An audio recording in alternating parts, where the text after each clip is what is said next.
A week and a half has gone by, essentially 2 weeks actually have gone by in this month of October, and there is still no deal.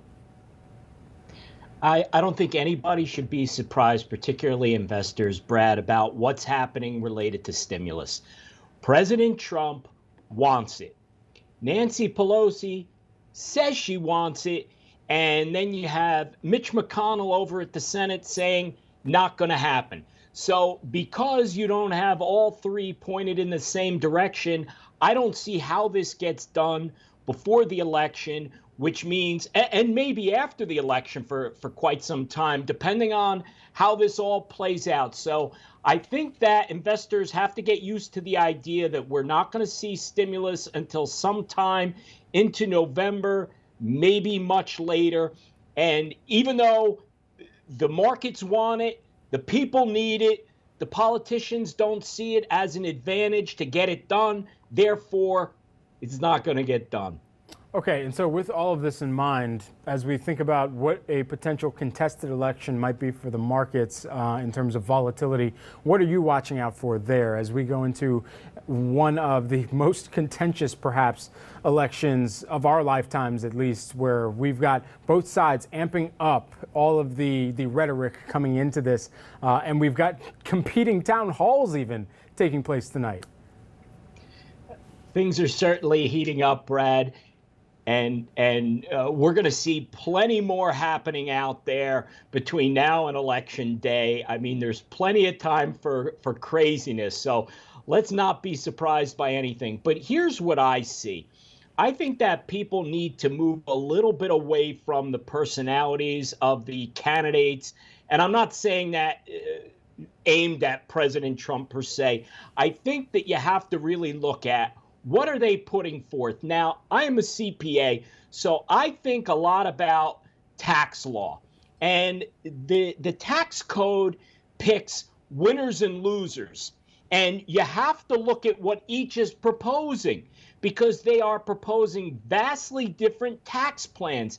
And because of that, there's going to be an impact on everyone. So who's going to be the winner? Who's going to be the loser? Well, I think investors are going to be looking very carefully on what the outcome of the potential tax changes are going to be because it could be very, very significant for investors. And thinking of the corporate, from an accounting perspective, what does that leave us in terms of the corporations and how they are positioning themselves for the outcome on either side? Let's keep in mind that nothing is actually going to change unless you have a blue wave.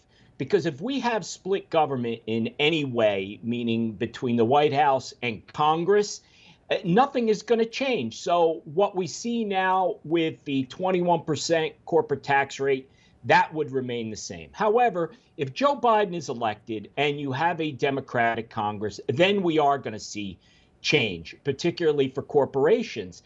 And I would guess that they probably would get it passed quickly, and it probably would be retroactive to the beginning of 2021.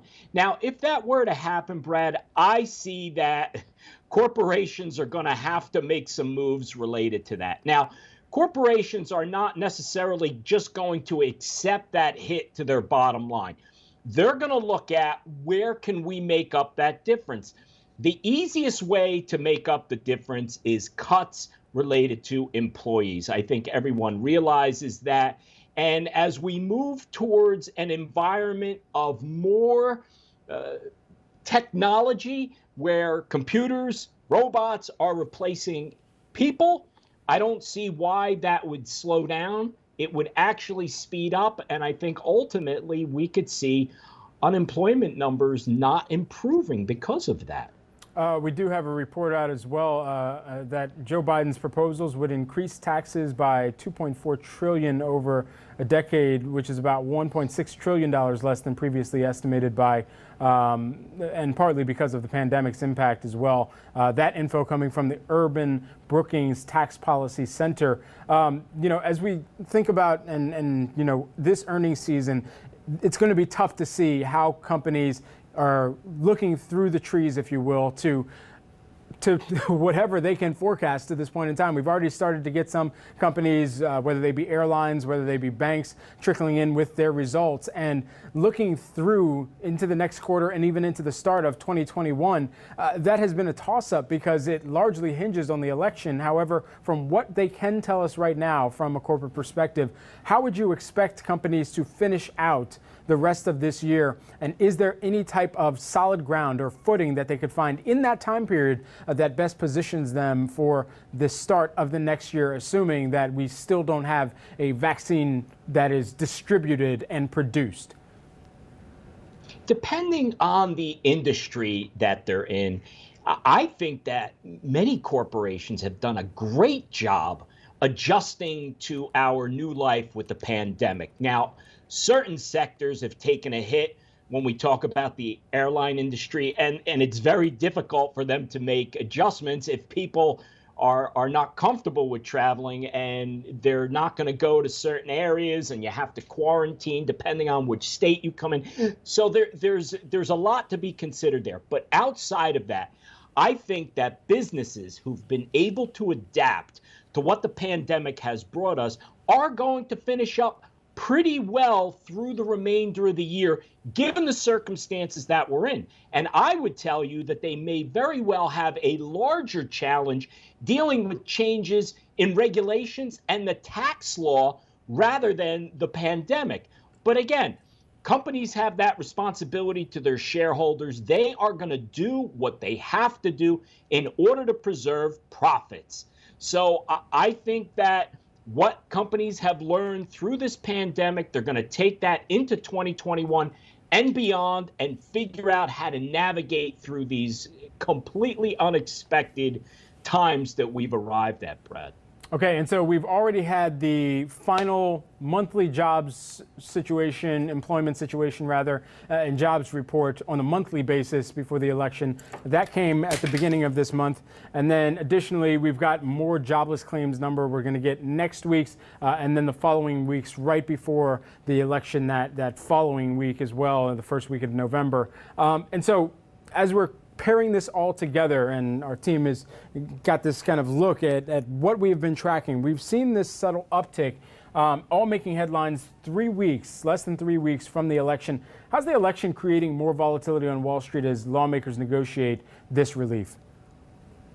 It's like anything else. People are going to vote their pocketbooks, right? So if they're out of a job, then I would say that favors Joe Biden in terms of they're going to look for a change from the current circumstances. Now, there's good and bad news in these numbers. So we see that the jobless claims are up almost 900,000. But overall, those collecting unemployment, it's actually down from 11 million to 10 million. So there's somewhat of mixed messaging there.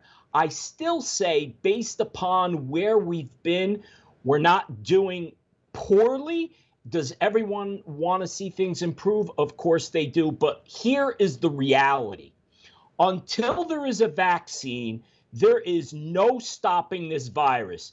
It's going to keep coming. And all we can somewhat do is perhaps slow it down. But ultimately, all of us as individuals, as well as corporations, have to learn to live with it. And that's really the challenge. And that's why I go back to adaptation is the most important thing in any corporate environment right now. How do we see our way through dealing with COVID, not COVID ending and when it's going to end? How long do we have to keep doing what we're doing successfully until there's a vaccine? I know the president has been promising a vaccine coming very shortly. Let's hope that that's correct. We've had some setbacks with a few pharmaceutical companies with testing because of health concerns. But overall, I think you have to look at it and say into 2021, without widespread vaccinations, we are still going to be looking at some very choppy waters. All right. Sounds like one of the biggest changes I can make on my side, Dan, is just to go out and get a spacesuit and a helmet, perhaps, and just rock that for the rest of the time until we get this vaccine if I want to still be social. We'll see. Anyway, Dan, great to have you here with us today. Thanks for the breakdown. That's Dan Geltrude, who's the managing partner at Geltrude and Company, joining us here today on Cheddar. All right, guys, and